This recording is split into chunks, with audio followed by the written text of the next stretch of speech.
How you doing, Sean? So hey, this is Steve Arajo, the Bass Hang. Super excited to have my good friend Sean Fairchild, Combinator, on the podcast, and we're just gonna talk. We're just gonna talk. I don't Yeah, know, I'm chat excited it to up be and here. talk basses because you have some rad basses behind you and gear and all the fun stuff, man. And Yeah, actually, just yeah, and kind of all the just best stuff to talk about. exactly, and just catch up. We saw each other at NAMM, which was wonderful. You know that it the social experiment that is NAMM post COVID was nice. Nice to see you. You know, nice to see people there, and Yeah, it was great yeah. to have it be closer to normal again. I mean, it Oh felt man, definitely more optimistic yeah, than the previous NAM to that. yeah. Because did you 2020?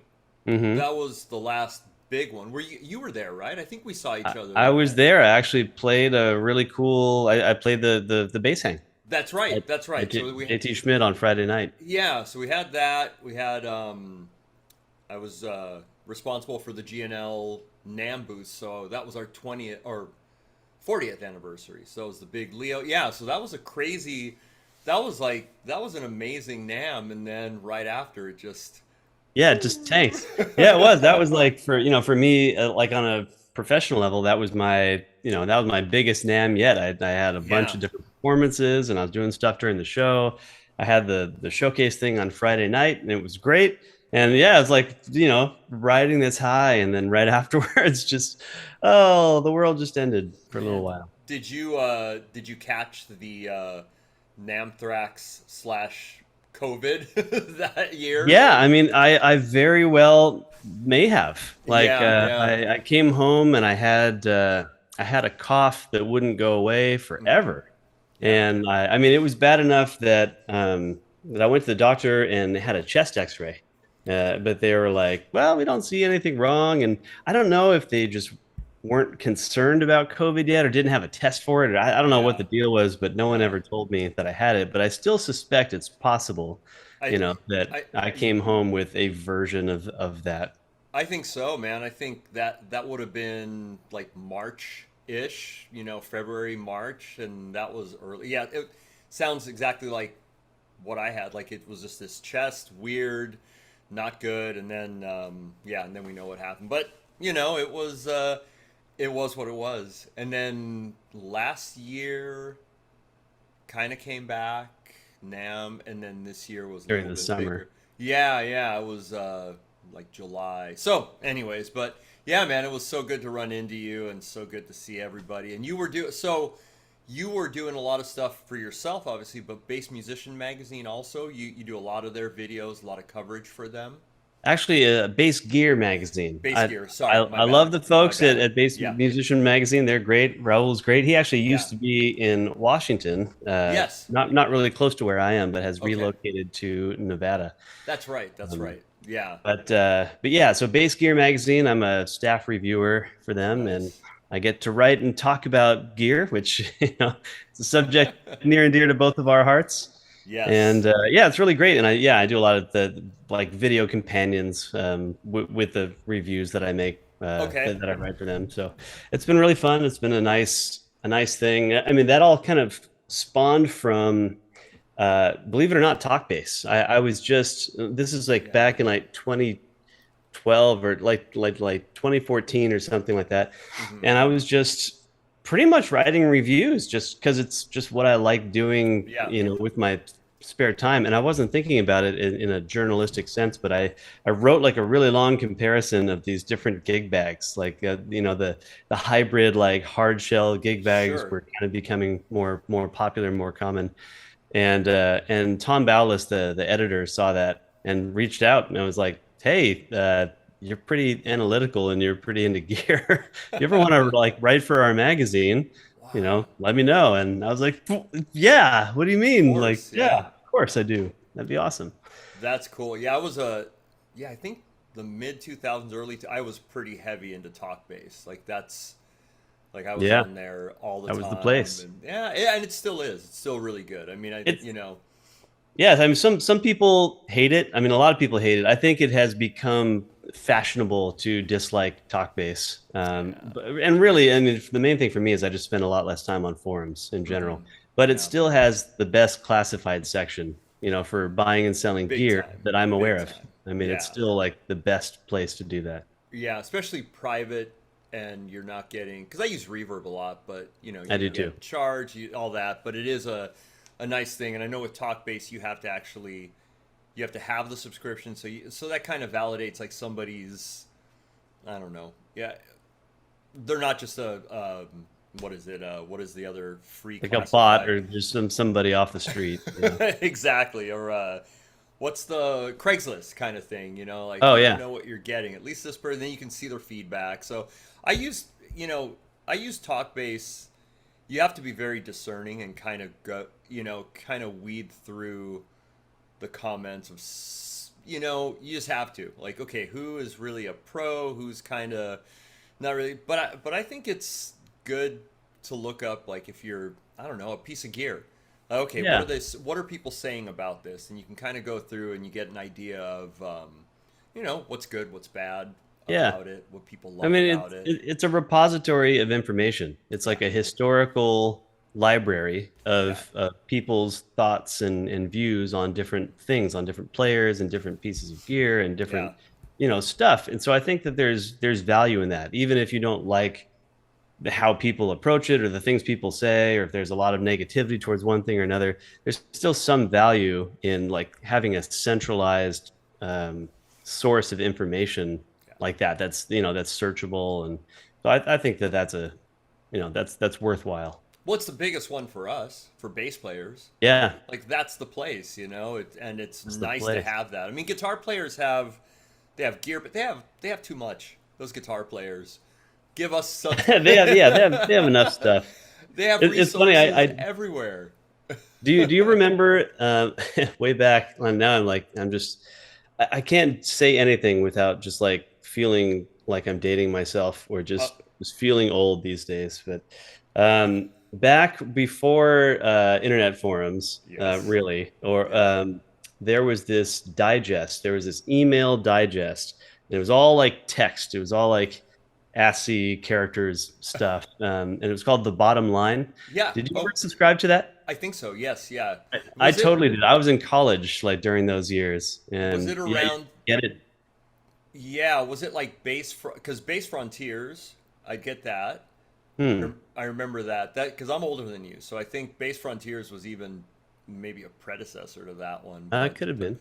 yeah, did you ever Bass Frontiers? Did you I mean, the name is familiar, but I don't remember being see? involved with it. See, Yeah. I'm dating myself now. I But yeah, what was it called again? think it was called The Bottom Line, and it was Okay. like it actually like spelled. There was like a graphic that was the header of the email that was just spelled out with Uh-huh. letters like slashes and dash. Like it was like a very very basic Oh text only man, email digest before HTML. I'll have And it to. was It it it was re, like you could reply in a certain way that would like have a tag that would like associate your reply to a topic. So they would line out that That's there'd be a funny. table of contents. They'd line out the topics, and then this it was sent out once a day, I think, in the morning. So everybody's replies from the previous day would be published the next day in Hmm. this one long email. At least that's what I remember. Yeah, it sounds vaguely, but I mean, yeah, I remember just growing up because I grew up in Southern California, LA and then Orange I've County. heard of it. Yeah, But yeah, yeah, and then I've heard of that place. but we would, I mean, back in the early 90s, late 80s, you couldn't go try an MTD. Well, back then it was a Tobias, Yeah. a Ken Smith, a Warwick, Viet, whatever. We would make pilgrimages up to the Bass Exchange, Oh yeah. which In LA. which was in the valley, and we would all pile in and go up there and just drool at these exotic instruments. And it was, Totally. I don't know, man, it was so not, it wasn't as accessible as it is today, so Yeah, especially I like had I had the same experience here yeah. with Base Northwest. Yes, It was yeah. here in Seattle in an area called Pioneer Square, Wow. and I'm still friends with the two partners Okay. that ran that. I mean, one of them, Chad, is currently running the Base Shop, which is Nice. in a totally different part of Seattle. It's really hard to access, Got but it. Got um, it. but yeah, I mean, he remembers me coming in with my mom as like a 13-year-old or 14-year-old and buying my first amp. And I don't remember that, but he claims he does. And Wow. there's also like a PV thing, and I know I had one or two PVs, and I'm kind of a little bit embarrassed about now, but Dude, I had a PV Combo 300. I I I don't remember that one. I had like a PV TNT something or Yeah, TKO 150. something TNT or 150. yeah, Dude, sounds about the right. the Combo 300 was this. It had the Black Widow 15. It Mm-hmm. was 300 watts, and it was just a beast. And I put casters on it, and I would wheel it around town, down Hamilton and Huntington Beach, to my neighbors, down the street, to like whatever. And I would wheel it with the big case of this 76p bass on top. And I would just, and the casters were just crap, and they would get caught in the, Oh it was just, yeah, it was a fiasco. But I wheeled that thing around forever, man. That thing was a hog. It kids, was, this is before lightweight cabs. Didn't exist yet. this is before Neo. This is before Class D amps. This is, yeah, this was back in the day. It was pretty fun. It was rad though, man. It was fun. And then yeah, I mean, just the, my first, I had a Tobias Basic 5, Oh, I did too. serial Yeah. number 642. Oh, okay. Yeah, and I I don't know remember where that fits in the history. it was like one of the first like 3 or 400, and I remember driving up to Mike's shop and getting work done to it. Yeah, Cool. and I when I bought my SM 400 SWR and 410, I would drive Mhm. up to SWR and Silmar to get yeah. So I'm dating Cool. myself way back. That's Yeah, really cool. I was so stoked when I had that because I had Marcus Miller's rig, and I was like, oh, I'm gonna play and sound like Marcus Miller, and it couldn't be farther from the truth. It was Not so much like that. oh my god, no, no, it was horrible. That was horrible. There is an excellent kind of infamous. I mean, I'm sure you've seen this. You have probably seen this. Maybe this is more for your viewers, but Yeah. viewers, if you haven't seen this, go search out an excellent SWR promo video from like 1988 on YouTube, or maybe it's like 1991. It is hilarious. I mean, it's actually purposefully funny. Like they added some humor in it, but it's Okay. just the production, and it's like 18 minutes long. It's got, or maybe even a little bit Gosh. longer. It's got a bunch of famous people playing, but it's also got like outtakes and people telling jokes, and I mean, you just have to see it. Oh, It's like guerrilla marketing in the early 90s or late 80s at its best, and it's glorious. dang! I don't know if I've seen it. Oh man. That Well, all right. You got to see it. I bet if you watch a little bit of it, you'll be like, "Oh yeah, I kind of remember this." yeah, it'll But jog the memory. yeah, it's pretty funny. Well, what was your first? Because like I said, the SM 400 with the Goliath 410 was my that combo kind of changed everything. Yeah. You Yeah. know, Yeah. I mean that was I before that it was like big 215 Ampeg SVT, which I love. I don't want to carry it, but I love a big 810 with an SVT, and it's just. But the 410, what was your first like rad amp that you? So I really liked, what did I have? I think the first, man, I had a bunch of stuff. I had so much stuff over the years. And in fact, Yeah, maybe what I'll do is start now, like start with stuff now, and then kind of yes, and then go backwards. okay, I think one of the things that's difficult for some people to kind of comprehend or understand about what I do is sort of the electronic nature of it with hmm Combinator, like as Combinator. It's a one man sort of operation where I'm not just like playing to tracks. I am involved with the evolution of a song over time and all the different components of it. So I've got everything broken out into different stuff. And these days, I actually don't. I don't actually use amps and cabs on stage, but I think one of the things that has helped folks kind of get what I do and then kind of work backwards from there is just visuals. So I've got a couple loaded up here in OBS. So here is let's see. Nice. Can you see that? Yeah. This is from a festival I just played, and I guess you can't. I guess I'm not able to like show my mouse and like circle things, but right here. So I've got a couple of controllers in front of me. I'm circling them with the mouse. Yeah. Okay, excellent. Show up, but yeah, okay. And I've got a laptop off to the side, and this was just at a really cool stage called the Hive stage. But so that's what sort of the audience sees, and then this is a different shot here. It kind of shows a little bit of my laptop and starts to show you what I see. Okay. But then the one that really is more explanatory is this. Wow. So this is what I see when I'm doing that stuff. And what's going on is I've got unfortunately the screen is off on the computer in this shot, but I see it. I've got Ableton Live. Well, I mean, the screen's there, but it's off, so you can't see the Ableton Live set. But I've got 8 or 10 channels of different audio that I'm controlling components of individually with the controller that's on a riser on that table. Okay. Then the keyboard in front of that, I don't play piano at all. I play 0 keys. So that is like totally a song and effect controller. Oh, wow. That makes no sounds. It just launches different things and launches different effects. Just triggers. Triggers of things, but also like beat repeat effects. The keys, the white keys, if I were to zoom in, you'd see they're actually all mapped to the start of different songs in my set. Wow. Whoa. So, and then I've got like a bunch of label maker labels on that thing, and they all are telling me what different pads I have mapped to do different kinds of effects. So I've got low pass filters and a blend of my vocoder and regular vocals, and I use a program to do real-time audio to MIDI and play like keyboards and a lot of other stuff with my bass. So the bass becomes not only a bass but a controller. Okay.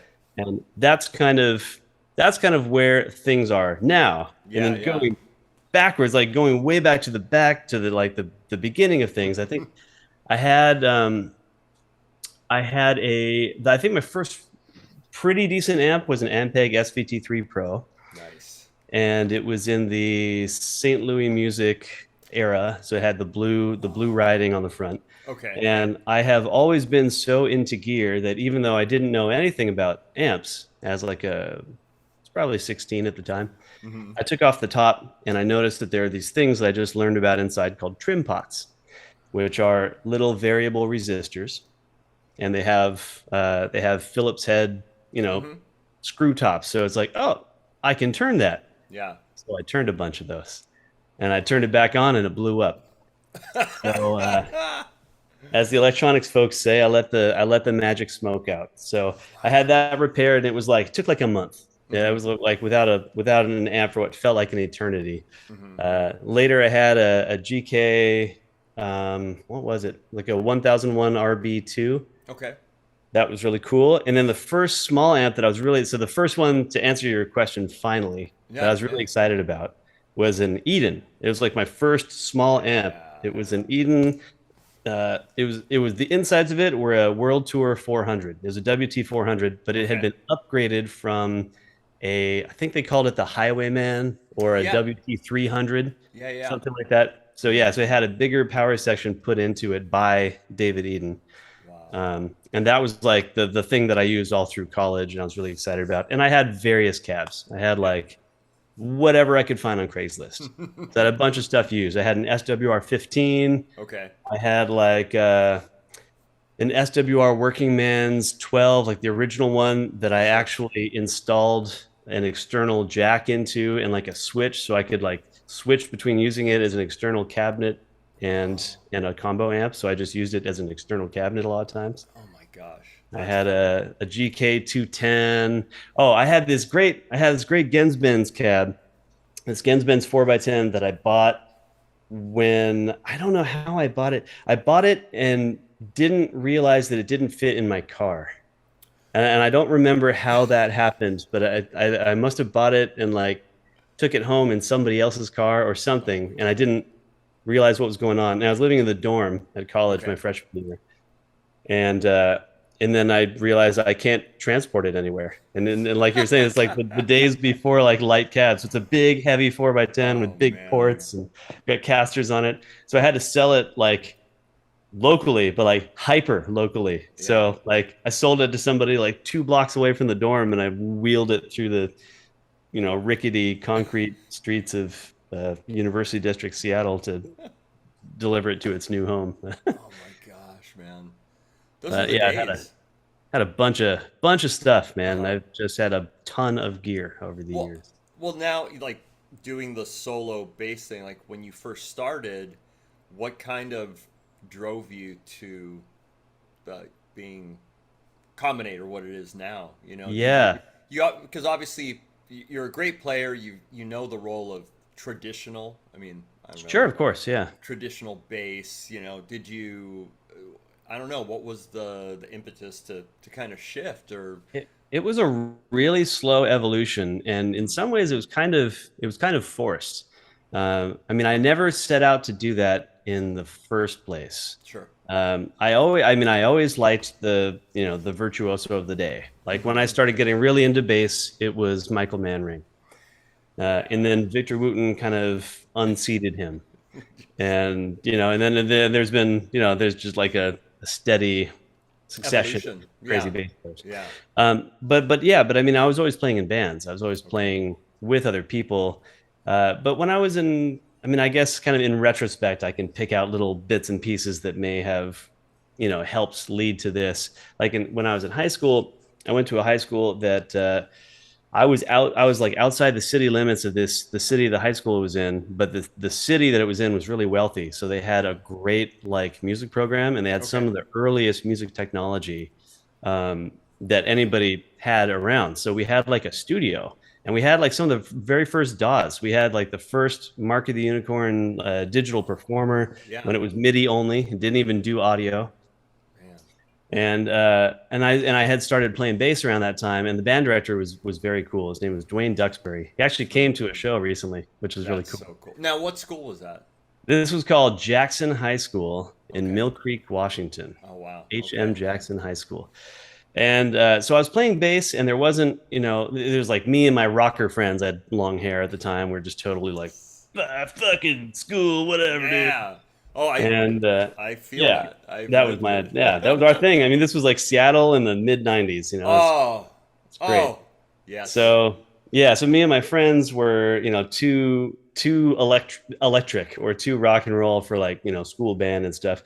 So the instruments that didn't fit into like the orchestra band sort of situation, he basically just put us. He created like a class, like a private study thing with no oversight, no like nobody to us in, and just Wow. put us in this little studio room. And I mean, it was a tiny little room, but put us into this room and just like said, turn in a DAT tape at the end of every semester, record or whatever of what you've done.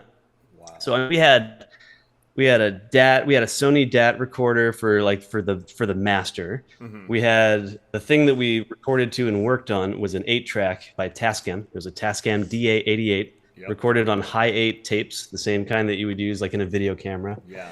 And we had like Alesis reverb units and various things. So that's when I started to learn how to produce Hmm. and how to record, and most of it, like a lot of it, was solo or just with other friends. So I would, Sure. I never shied away from playing chords or melodies or things like that on the bass. Okay. I mean, I didn't have a moment where I was like, that bass player sounds awesome. I want to be a bass player. Hmm. I was actually a saxophone player, and I was in Japan, and somebody gave me a bass. So Whoa. that's Whoa. how I started playing bass. It was kind of like accidental, and I just thought this makes a really cool sound. I like the sounds that this instrument makes. Okay. So I didn't really have any specific hangups when I started about like what I can and can't do. Sure. Um, but fast forward to many years later, Combinator started as a trio, as a power trio. Okay. And it was after this other group that I had with the drummer in that trio. Okay. When we had the other group, the idea was to be like electroacoustic, like we were melding. That was when I first started playing around with Ableton Live, and it was me on bass, and my friend was the drummer, and I sang, and then we had various like electronic stuff going on. I just wasn't very good at it then. I wanted to continue down that path, but we sort of fell back into things that were more comfortable and more familiar. And the next band ended up going back to sort of the power trio format, Okay. which was great. It was awesome. But the guitarist ended up, I mean, he was like he's a programmer, and he ended up working for a company that got bought by Salesforce, and it kind of made him rich because he was working for a startup and they got bought out and he got a bunch of stock and stuff. And he was also a bit younger. And so he was just kind of like off. He's like, I'm just going to go work from China, and then I'll go over to this other country, and, super Enjoy brilliant life. guy. Enjoy But yeah, life. but he was just like, he had other stuff he wanted to do. Okay. And then the drummer at that time, who's my best friend, Isaac Chirino, he went back to school. He sort of like went through like a life reckoning, was like, what am I going to do? What am I doing with myself? And went back to school and got a doctorate, became a doctor of physical therapy. And it took a bunch of time for him to go through all that schooling. And so he was kind of out of the picture. Okay. And that's when Combinator was sort of reformatted into, in a way, kind of what I wanted to do earlier with the stuff that me and Isaac were doing. So Square Pusher is an artist who's a big inspiration of mine. Fantastic. So there's some modeling there after what he has done, with the obvious addition of voice. He doesn't do any singing or vocalization or anything. So, and he's a lot more electronic than I am. So, but I kind of hold him up on a pedestal of like, this is what can be done. Sure. I mean, somebody who's also very, very interested in the technical side of things and in gear. So it's easy to learn from folks like that. Yeah, and be inspired, obviously. I mean, that's, keeps pushing you. But I mean, kids, if you haven't heard, Michael Manring is just virtuoso. Like I don't know before him if anybody was really doing what he does. No, and I don't even think that anyone's really doing it now. No, like I was actually just going back and listening to some Manring stuff. I love that he's still active and still doing what he does, and like it's still, some of that stuff is still kind of beyond Victor Wooten ability. It's like, I mean, he's still kind of the bass superhero. I don't think anybody does exactly what he does. It's very unique. On a 4-string fretless with detuners on every tuner. I mean, it's a 4-string. Like that's, I don't think I've ever seen him. Has he played a 5-string? I haven't seen him doing it, but I mean, to call it a 4-string, there's caveats that are necessary. I read or saw or something that his low E string is like, it's like a 0.05 something. It's the gauge of a D string, and part of that was because the different tunings he was doing at one point, at least, I believe, if I'm not mistaken. Michael, if you see this, not that you will, but if you see this, I'm sorry if I get any of this wrong. But I think that string needed to have so much flexibility in it. All the strings did, that the tuning could change by up to an octave. So he uses super, super light strings and all this crazy stuff. So yeah, it's a 4-string, but he can get so many different pitches in there. It's crazy. I guess if you just listen to it, you would think that it's I don't know, what is it, the hyper bass, the Zon hyper bass, right? That's the name. Yeah, the one they both created together. So rad, so good. Yeah, yeah, man. And Joe Zahn working with Michael Manring. What's that? Oh, I said, Joe Zahn working with Michael Manring. And the story of that instrument is probably worthy of a podcast in and of itself. It's super cool. It has like transducers under the top for percussive things, so he can like drum on the body, and you can hear it like as if you were playing an acoustic bass or guitar, and all kinds of cool stuff on that instrument. Yeah, kids, check him out. Michael Manring. pretty amazing. Michael Manring, Yeah. he's the greatest. What It's is funny. so, I was just, sorry. oh no, go ahead, go Sorry, ahead, I was go just ahead. gonna say real quick that I've never seen him. Like you said, I don't think I've necessarily seen him ever play a 5 or 6 string bass. But I guess what he does instead of that is just play three basses at one time. Yeah, So it's I ridiculous. just commented on Instagram on a story where like it was a picture of him doing that, and it was Yeah. I think piece is called Three Moons or my Three Moons or something like that. And it used to be this kind of a shtick, this kind of cool thing that he did with audiences where he would get two volunteers to come up and hold one of his basses horizontal. Have you ever seen that I when haven't he seen does it. this? I'll have to check it out. Oh Oh, my God, no. it's so good. And he arranges them, and so he plays one bass, and then Okay. he'll go and he'll tap on one that the person is holding, and tap on another one, and they're all tuned differently. So I guess that's what he does instead of playing 5 and 6 strings. Freaking genius. Plays And the it's audience. yeah, and it's a fretless to boot. So it's like Yeah. insanity, man. So on the tech, so you use is Ableton your DAW, your main? Yes. Yep. Yeah. Okay. Okay. Yeah. Ableton's what I use to. Yeah. Actually, look, these are CDs. These are Yes, compact discs. They're so compact I and remember and those. obsolete. Ableton Live is what I it's what I Hmm. use to record that stuff. And I mean, I do everything. So I do Yeah. my own mixing and mastering. Nice. Over the years, I've learned how to do that, hopefully decently. Yeah. And I use Live for all of that. I use a number of different third-party plugins, but Sure. Live has a lot of power and functionality. Hmm. So it's great to be able to make music in the same software that you use to perform with. Yeah. It's still, things have to be, it's like a totally different file. Things aren't set up the same when you're doing like linear Hmm. DAW recording, versus like triggering things to play live. Sure. But it's great to have that flexibility in one program. So I I love it.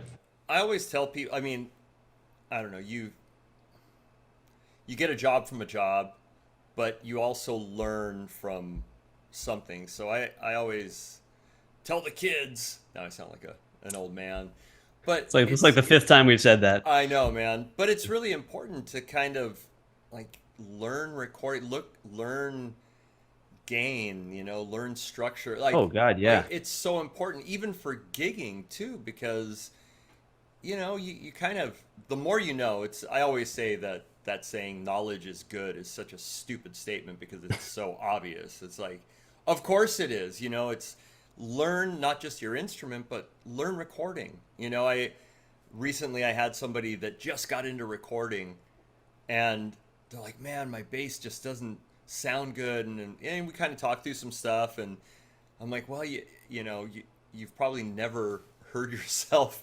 recorded, so you kind of have to do it a bunch, because a lot of the stuff that you think that you're playing that is cool, the first time recording, you're like, oh man, it like picks up everything from, I don't know, string noise, finger noise, to an ambient string buzzing when you're playing that A, and oh man, my open A's ring. All these little nuances, and I remember, gosh, man, I started recording. I got the first M box Oh when it yeah. first came out, and I think even before that I was recording. I forget what I had, but I don't use Pro Tools because I'm stupid and it's way above my pay grade. So Logic, and I switched over to Luna, UA's DAW, which I really love. I But actually don't know anything about that. yeah, it's like Logic. It's just linear recording, but environment's a little different. Takes a little bit. It's like it would be like going from um, Final Cut 7 to Premiere. Okay. Yeah. Like just a little different environment, and but I think it's just so important to learn that. Learn your instrument, Yeah. and a lot of times too, you're gonna plug in and go, oh man, my bass is buzzing. Why is this? Well, then get it fixed, because if you go to a live gig and you have a ground issue, like, no, not just the playing, but get technical. Learn signal paths, learn gain Yeah. structure, learn gain. What's the difference between gain and volume? You have to kind of know that stuff, and I don't know. I I think totally it's agree. I totally agree. yeah, I mean, yeah. that's actually a part of like when I teach Hmm. um, anybody really, unless they already know about this stuff. Yeah. that's always a piece of what I sort of Huge. focus on, which Yeah. is that, hey, we are electric instrumentalists, Hmm. and there is not. This could be a subject of a whole separate podcast. I Good. think that there are not enough luthiers that actually take the electric and electronic component of an electric instrument into consideration when they're building Yeah. instruments. Yeah. MTD does, of course, which is Of course. Yeah. who are Michael. great, of Well. course. Yeah, Yeah. GNL Yeah. does. Yeah. GNL's got the great like MFD stuff. Yeah. Well. But there's a huge like electronic component to or at least electric Yeah. to electric instruments. And if you're gonna be an electric instrumentalist and use this stuff in the real world, it really helps to learn about impedance. It really helps Oh to man. learn about how the loads of pickups act on each other and what buffers do, and Yeah. what kind of pedals offer buffering, why you might want that, versus why you may not want that, and what the tonal outcomes are Yeah. for different pieces of this puzzle. It's really, I mean, it's stuff, it's not super easy to learn. It's knowledge that has taken me, a lot of years to accumulate, but I Yeah. also didn't have somebody like me teaching me about it. Yeah. Yeah. So, yeah, I think it's really important to learn all about that, because it's a huge. I mean, you really. I studied ethnomusicology in college, which Oh, is like interesting. anthropology and music combined. It's like the Okay. music of various people in the world. And Sure. I had a professor who kind of was like sort of lightheartedly made an argument that if you play an electric instrument, what you're really playing is classified as a membranophone, like a drum, because what you're really Interesting. playing is the speaker cone. You're basically sending electrical impulses to the speakerphone, and to the speaker, and you are manipulating a membrane in real time, and that's Oh. what you're doing. Yeah. And he's kind of joking, but it got me. I haven't forgotten that. That was Yeah. like 20 something years ago, and I haven't forgotten. It's a way of thinking about it because it's true. Yeah, Yeah. it's a way of thinking about it. Like that, all that stuff, everything that happens after your instrument down that chord is a part of your signal chain. Yeah. Like until you don't have control of it anymore, all of that electronic stuff is a part of, you know, how your sound is created. Your sound doesn't exist until it's amplified. Yeah. Unless you're just playing with a microphone up to your neck, and Yeah. just doing which I guess you can do. Good. But if you're playing an electric instrument, the electric part of it really should not be just seen as voodoo or discounted, or just like you don't care about it and you only care about playing and the technique or whatever. I mean, it's a huge part of the instrument and the presentation of the instrument and how you end up sounding. Well, I think it's a lot easier to get that information now with this thing called the internet, I Ah, I've think. heard of that too. Yeah. Yeah, because back in the day, there was no internet, kids. Yeah, right. So you learned from, trial and error. And I think that's a good way to learn even, you have to try it. If it works, It's great. an If it doesn't, expensive way to learn, yeah, yeah. but it's But good. I mean, I'm but it's kind of good. proud of it.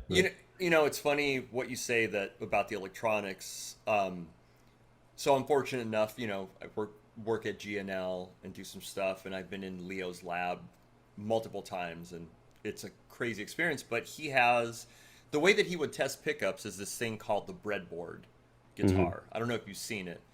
It's literally a neck with a block of wood and a bridge, and you can remove the pickups and shift them so you can and he had bass ones and guitar ones, and that's Hmm. how he would test out the sounds.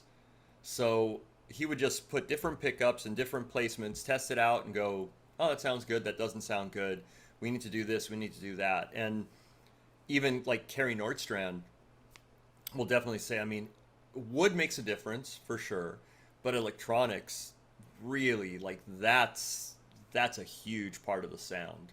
Yeah, oh you yeah, know yeah. you put MFDs, like an L2000 bass, you put them in an ash maple body, and then you put them in an alder rosewood. Yeah, it might sound different, but those electronics are so powerful, it's still going to sound like those electronics. Right. Yeah. So I mean, it's the pickup coil's aperture, yeah. meaning like how wide the coil is, how wide of a section of the string it senses, how many coils there are per pickup, Yeah. how many pickups you have, and then where they're spaced Yeah. that determines the amplified archetype of Yeah. tone. And Like, and the and that magnetic field too. You know, the difference between well, like I sure, don't go 3 out, I go obviously, 4 yeah, out, and I go that's 5, and yeah, that's a that's function of that. all. I mean, it's Yeah. like, and I agree. Of course, materials make a difference. Of course, wood makes a difference, but it makes a difference in terms of like making a bright jazz bass sound versus a dark jazz bass sound. It's Yeah. never going to sound like a stingray. Yeah. Because what makes a stingray sound like a stingray is the specific pickup that's used and the placement that it's put in. Yeah. And you can prove this by taking a jazz bass and taking the pickups out and putting a stingray pickup in where it goes. Yeah. And oh, that's so weird. It sounds just like a stingray. Yeah. And with You that, know? and especially that the early Stingray preamp, was man. I mean, I love it, but I hate it because it's just so shrilly that high end, But that's Leo Fender again. Yeah. And then obviously the Ball family took over, but that was Leo.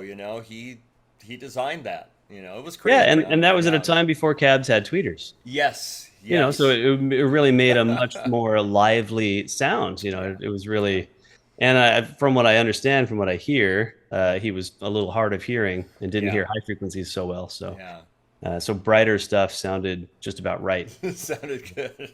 Yeah. The shrilly, but I think we have one or two. We have the prototype Stingray, and then we have at GNL, and then we have an early Stingray, and for me, it's just they just feel great. I'm not a Stingray player, the sound, but the feel of those early necks, there's something about them. Like they just feel nice.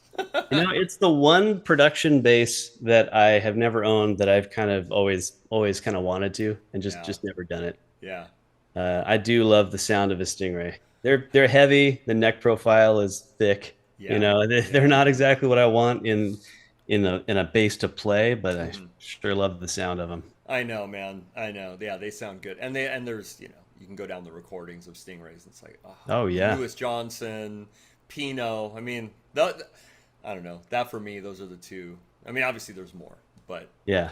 yeah, that's good stuff. Well, what basses? So you play MTDs. I'm looking at you have a what do you got? A These are Warwick? all MTDs except They're, for the one over here. Let's see, am I pointing the right? Yeah.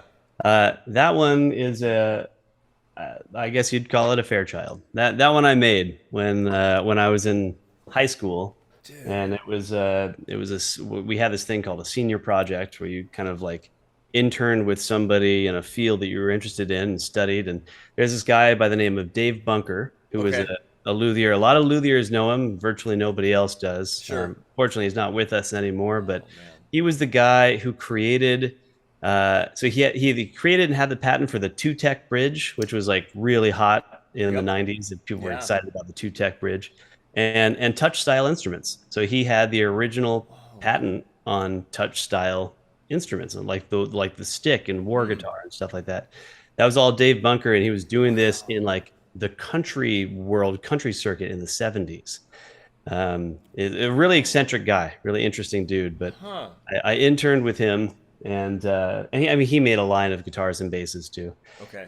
but made that at his shop. The rest of these are all MTDs. So I've got my Love it. heavily customized like MTD combinator bass right there.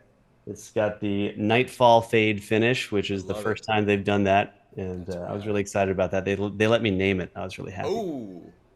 This is that is a Kingston, so that's Yep. an MTD import, which Okay. is awesome. That nails a Stingray sound. So Really? there's a good reason why I haven't bought a Stingray. I get to play an MTD and have it sound like a Stingray. Sure. That's a 635. That's a 25th anniversary one. It's kind of off the rack. And this guy, I guess you can't really see it as well. Oh, we can see it. This is my Ooh. first MTD custom. So this is Ooh. a custom 535 they made for me that has a different knob configuration. Yeah, It that's doesn't have a knob here that it normally has okay. because I have ways of playing that make my hand hit where that knob goes. Sure. So what I was doing on a couple of the ones I had before this is I was removing that knob and plugging the hole. And so though they did this with magnets, it was one of the kind of the early ones they did with magnetic closures. I think they were still kind of Wow. trying things out. Yeah, no knob here, and some other custom features, but really great bass. So That's yeah, right beautiful. now that's my bass stable. I've never been the type of person to have a ton of instruments. Okay. In fact, this is like maybe the most I've ever had at one time. I like to get really, really, really comfortable Mhm. and like personal with an Sure. instrument. And because of that, it has really that's heavily defined what instruments I buy over the years. Okay. I tend to only buy things that do like everything I want them to do, Sure. which is a big part. I mean, that's also related to how I learned about pickups and the sonic attributes of different coil configurations Mhm. and why I use active basses and all that stuff. I Got it. want something that like I don't want to have to switch to something else that's less familiar or that I feel less capable on to have a different sound. Sure. No, it makes sense. Like you're used to. And are you playing fives or sixes mainly? I know you can. I mainly play six, Okay. but five is still very comfortable. Yeah, I yeah. kind of made the switch over in around 2008. I started to switch to six string, and Got it. I bought like a tester Sure. like cheaper six string, which is actually a great playing bass. Um, Let me guess. Let me guess. Ibanez. yeah, Yeah. See, yep, we're such fucking nerds. yeah, Yeah, like you're totally I'm right. like I know exactly what year and expensive who was making a lot of sixes. Ibanez. You're Dude, totally dude. right. Yeah, it was an SR 1006 EFM, and I'm a nerd because I still remember that. Yeah, and it probably had really like skinny spacing, probably 17, 16.5 millimeters. So that Yep. was like a tester, and then now you have wider. Yeah, we're Yeah. we're nerds. I love it. Yeah, this is true. One thing that's really cool about that bass that was similar to the bass that I came from, like Mhm. that was kind of during this time where I played Warwicks Yeah, exclusively for like 15 years. yeah. In fact, one specific model called the Streamer Stage 2. Mm, But mm, the mm, Streamers, mm. you got something to say about that? Okay. One of my desert island basses is an early Warwick Streamer Stage 2 wide. One day, I will have one. That might be, you might be, is there a possibility you're thinking of the Stage 1? Because the Oh, Stage 1 had sorry, the broad neck. Stage 1. The I mean, I'm talking early with the adjust. I mean, dude, Yeah, yeah, oh, yeah. I want a broad neck, early 90s, late 80s, like that. One day I will have one. But that's a desert island bass. I didn't mean to interrupt you, but Oh no, no, no, totally. I I love actually those had basses. I for a little while I had a 1991 Streamer Stage 1 six string, Oh, 20 millimeter spacing between every string. oh, The neck yes. was like It this, was wide. and it was a 13-pound bass. Oh my god, man. So I mean, it sounded cool, Yeah, felt good, yeah. but I couldn't hold on to that thing. That was just a little too massive. But it was fun to have for a while. That's a Steve Bailey bass. Yes, yeah, Like that's a total Steve Bailey bass. he's like a little like that's what I always tell. Like I have small hands. Like go watch Steve Bailey. He's Right. like he's short. He's got little fingers, and he's like it's like come on. There's no excuse. Just play it. But anyways, I'm sorry. I just got it was a squirrel. No, that's okay. I totally understand how it goes. Uh, yeah, no. So that streamer body shape, Oh which is kind of took this from the Spectre like yes. NS2 shape, had a concave body. So if you look Yeah. at it, like that, the Yep. body is curved like Yep. this. Yep. And that Ibanez that I had did the same thing. So they did that for Nice. like a little while in the upper ranges of the sound gear line, Yeah. and I really like that. I wish more brands did that. I think it just feels really nice. Yeah. It's a nice. Those are such nice basses, man. I Yeah. like the old Warwicks. Yeah. I scrolled Yeah, the down old war. I, reverb. I agree. I would like to see them. They're doing a lot of stuff now that I don't like as much. And I Yeah. used to be a huge Warwick fanboy, Okay. basically for the innovations and for the things that they were doing that felt really modern. Yeah. And now I felt like I know that they think they've done these really, they've continued to do more like modernized things, but I think that they're actually getting more conservative Yeah. in what they've done. And like, I don't like the wooden tuners. I don't like the move away from the quick release Oh, back bridge. panels and Back. stuff. Oh And, yeah, yeah, yeah. I mean, Yeah. all that stuff was so smart. It was like, oh yeah, why should you need tools in order to do this? But yeah, the early 90s ones had, or the late 80s ones too, had the neck profiles that I liked Oh, also. They were slim, and then they moved to yeah. like a really thick neck profile, and I don't like as much. And Yeah. I would love to see them do like a at least a line or something like that was more like the 90s line. And then the price has also just like gone insane. The prices Yeah, were nuts. they're expensive. Yeah, yeah. But That Streamer Stage 2 was the first crazy, like the first really boutique bass I owned, and I bought it having never played one before. wow. I bought it from a place like, I was in college. Mhm. I had these Tobiases. I had the Yeah. Tobias Basic, but it was it was a post Gibson one. Okay. Had a bunch of fret problems, so I sent it to the factory because it needed like a bunch of work. Okay. They didn't have another. They didn't essentially didn't want to do the work, or didn't feel like it could be done. So they sent me a different bass back that was like a classic 5, and it was really great, but I felt like at that time it was too nice to play, so I felt like I couldn't take it out. It was like too fancy for me at the time. Yeah. So I sold it, and what I bought with that was my first Warwick Streamer Stage 2 5-string. Wow. And I'd never played one before, but I was a big fan of Incubus and 311 at the time. Dude, And those guys Ben were Kenny. Ben Kenny, man. Yeah. well, that was actually pre Ben Kenny. Oh, it was That, pre. yeah, that was because Ben Kenny didn't play that bass. He's like a Fender guy. Oh, okay, This okay. was let's see, this was Dirk Lance in That's right. Incubus. Okay, okay. Which is, I forget his real name. I don't think that's not his real name. I always forget it, but that's what he went by. Got it. And then there was Peanut in 311 who was Yeah. playing one of those, and I like the sound. So I emailed a bunch of people for quotes, and I bought it from a place called Matt's Music in Boston for like $2,200, and that was brand new. That was the price, brand new, with a hard shell case. And I mean, they beat everybody else by like a good $500. I don't know how they did it. Yeah. Got it shipped from Massachusetts to Washington, and yeah, I have pictures of me like opening up the case, and I mean, I was a huge fanboy. I had the Warwick T-shirt and hat and everything. I was like so into it, and I was just really into those basses for Wow. a solid 15 years or so. For a second, I thought you were going to say, "Oh, I still have it and I'm selling it," and I was like, "Ah!" I sold Wait. it to a student. Actually, Nice. yeah. That is so funny, man. And then, okay, so I see a Gens. Is that one of the 112s with the arrays? Yeah, let's Gensler? see what you can see. So down here Yeah, the is actually cabinet. this is a 210. It's just stacked on its side.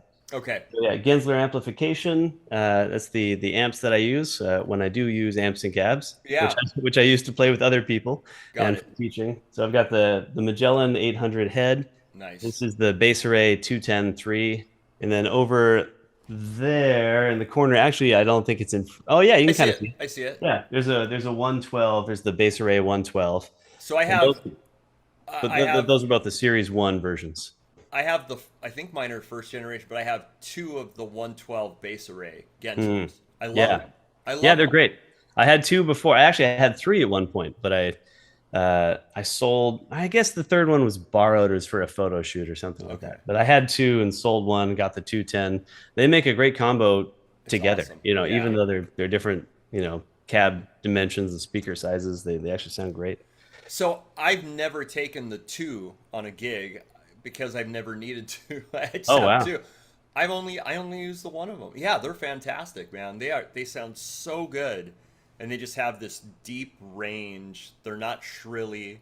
They're just Yeah. I love them, man. They are there's something very unique in Yeah. the bass amplification world. They work more like a flown PA. Yes. A Yeah. PA line array. That's the whole idea behind the array of little Yeah. speakers. And a lot of people think that those little speakers are tweeters, but they're not. No. They're little paper cone drivers. Yeah. And there's no adjustable crossover. Like the whole cab is just designed to sound, to create the full spectrum Yeah. of like what the bass puts out. It's pretty cool. And they actually just came out with the Series 2 cabs, which I have not actually played yet, but I think I'm going to be getting 1 or 2 in to do some video review or something like that. So I'm excited to Nice. hear those and see what's going on. And they're slightly lighter and they're slightly more full range. Wow. Yeah, I was blown away. I had SUVs and trucks all my life, and I eventually got a car. Now I'm driving a regular car. It's kind of nice. And I couldn't put my bigger cabinets in the trunk.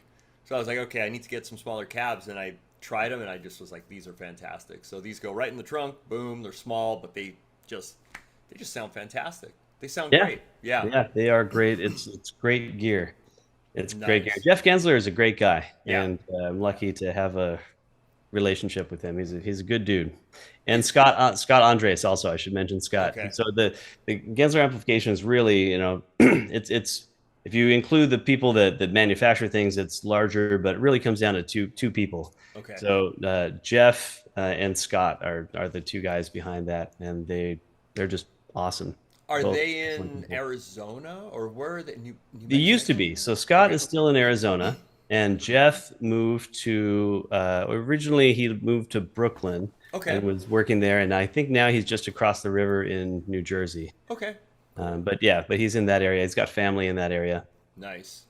Yeah, he's an. I mean, we have these bass legends, man. There's these innovators that just kept pushing and pushing. I love it, man. And Yeah. Oh yeah. Yeah. And I was using Gensben stuff before yeah. this stuff. I guess when I was doing my amp history, my amp story, I didn't get as far as like getting into like Class D stuff. But yeah, I mean, the first Class D stuff I had was all Gensben stuff. Yeah. And I had like this big amp called the Shuttle Max, Yep. and it was like 2 channels and like a ridiculous amount of EQ and knobs, and it was just like this battle station of an amp. And Yeah. yeah, but I had like several Gensben's amps, and that Gensben's cab that I couldn't fit in my car, and Dude. a bunch of other stuff from them. So when Gensler amplification came into being, it was already kind of like familiar. Sure.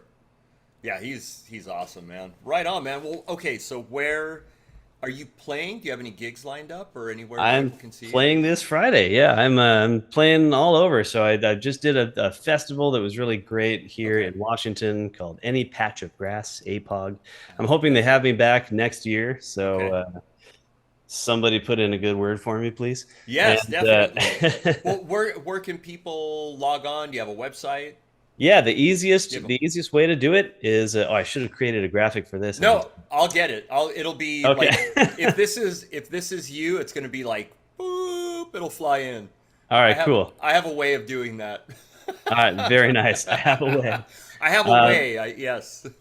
Yeah, the easiest way for folks to check it out is to go to my link tree. So it's Linktree. linktr.ee. That's how Linktree does their things. /Combinator. Nice. That has it's got everything. That's got links to merch. That's got Cool. show dates and tour dates. It's got an embedded audio player that connects to Spotify. You can listen to the music directly from there. I've done that with yours. I did Oh, that. have you? Yeah, it's awesome, man. I was like, Oh, oh, cool. Linktree. Boom. Thank you very much. It's very convenient. Linktree Yeah, is yeah. great. How about socials and stuff? What do you got? It's all on there, and Okay. I'm at Combinator Music everywhere. So you Okay. can find me on Instagram, Threads, Twitter, Facebook, YouTube. I've got a Discord server. Okay. The Discord server is linked to from my link tree. Okay. But yeah, I'm pretty much at Combinator Music anywhere that allows me to have an account. Any place that has Nice. to pick me off. Dude, that's rad, man. Well, Sean, I so appreciate it, and I'm sure this won't be the last because I've got some other stuff cooking. I don't know if you've seen the thing that I've been doing, subbing for my friend, the Take the Lead. It's the guitar show. I might be doing another thing, so Okay. All I right. might be calling on you. I will be. I Yeah. will be calling on you. I like it. So All right. yeah, man. Down. But we'll do it. We'll do another. We'll definitely have more conversations. And dude, I so appreciate. I know you're so busy. Thank you for taking the time. And yeah, this will be up soon, man. People want to hear from you. Well, thank you very much for having me. It's been a pleasure. I love talking about all this stuff. So anytime you need to fill a gap, No, dude, it's let not. somebody in to just. This is not filling a gap because I think there's so many subjects that can be discussed that can, I mean, we just kind of went around the block here, but there's so many subjects that that I don't know about that I'm interested in, that you're so deep in, that the Ableton, the solo stuff. I mean, it fascinates me, man. I can't do it. And it's rad, man. It's definitely it's rad. It's really cool, and it's so Well, thank musical, you. and you're so musical, and that's the thing, is that when I listen to it, it's like, fuck, this is musical. It's not just, you're not just going through these parts and playing this weird thing. It's fuck, this is a rad song. Oh, It's cool. thanks, man. Yeah, it's really great. So It's check him great to out. hear. Combinator Music. As I tell everybody, we go to the green room and talk shit. we we gossip and stuff, but man, thank you very much, and really appreciate you, Sean. Thanks for joining. Thank you, Steve. It's been a pleasure to be here. All right, man. Bass hang. We are out. We're gonna go talk shit. Let me All end it. right. All Excellent. right. Here we go.